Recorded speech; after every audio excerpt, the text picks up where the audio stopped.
What up, fam? Today we're going to talk about the Nike ZoomX Invincible after 1,000 miles. This is the same pair that I did the video on of 700 miles. I'm making this video for the sake of making a video and adding any more observations I have observed wearing this shoe for 1,000 miles. So if you haven't seen that video, I'll link it up in the cards and at the end of this video, and you fam can check it out. Disclaimer, no one is paying me to make this video. I bought this shoe myself and I am reviewing on my own accord, and this is for educational purposes only. I would not recommend taking this shoe to 1,000 miles or 700 miles for that matter. I just kept going like the Energizer Bunny. Alright, so I did buy a fresh new pair to compare the Nike ZoomX Invincible 1 to, and we're going to see some drastic changes I believe that I see within the midsole, not really the upper, and anything else I think that may be going on with the shoe.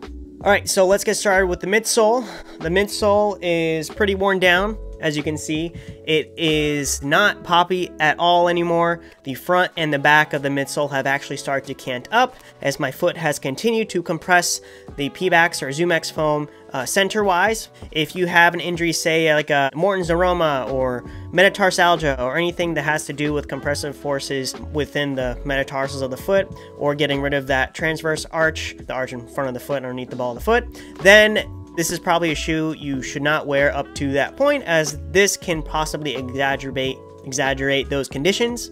The heel coming up in the back creates a false heel flare that some shoes may have, which may lead to a more rear foot eversion compared to when the shoe was probably fresh, but I don't think that really matters anymore either, because the instability of the ZoomX foam when the shoe was first new isn't really there anymore. The upper feels about the same to me. It hasn't really ripped. It does still feel frayed like the first video, and there isn't really no comments with the upper. Now the outsole, this is my left shoe. I mentioned in the last video that the outsole is pretty thin. They probably did that to offset the increase in ZoomX and add more surface area. It started to break on the outside here at about 850 miles.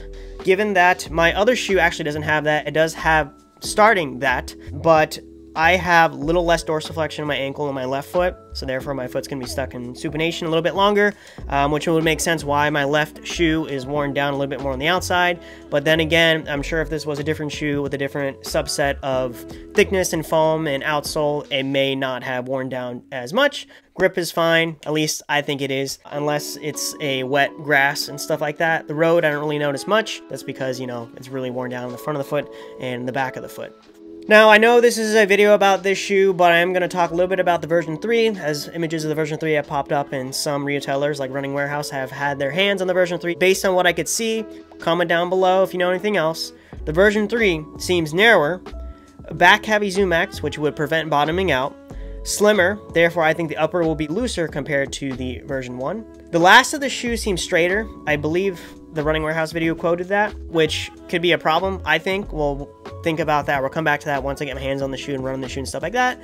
But if the last is straighter than a curved last, usually straight lasts are in motion control shoes, so they are probably trying to make the shoe more stable. But that can also create an issue because like above 90% of the population have a foot that is shaped inward or varus shaped from 1 to 8 degrees. So if you put yourself in a shoe that majority of the population has that range of foot varus, then there may be some issues, but we'll find out down the line. Comment down below what you guys think of the shoe. If you had the shoe, we'd be getting the version 3. Do you like the 2 over the 1? I did not ride in the 2. I did not see a need to get to the 2. If you guys like this video, watch this one next. Catch you guys next time. Peace.